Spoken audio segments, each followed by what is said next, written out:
Mi ovim mirnim protestom, mi ovom tišinom, protestom bez jednog incidenta, vrlo jasno poručujemo da želimo da se borimo demokratski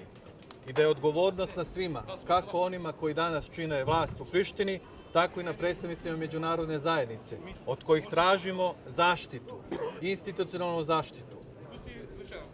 Kažem, sve ono što se u poslednje vreme događa ne mora posebno da se opisuje. Od onoga što se dešava u Sirinićkoj župi u opštini Štrpce do drugih odluka kojima se uskraćuju osnova ljudska prava, kao i one poslednje, da se zabrani čak i da se onemogući da Srbi iskoriste svoje pravo glasa, pa nakon toga i odluke da se suspenduje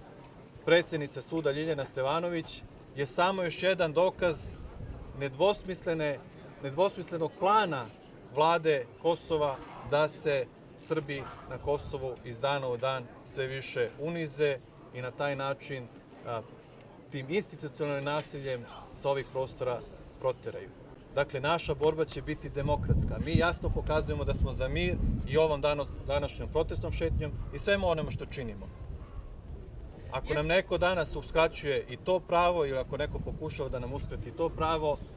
onda je to pitanje za one koji to čine, na koji način će oni, nakon svih ovih naših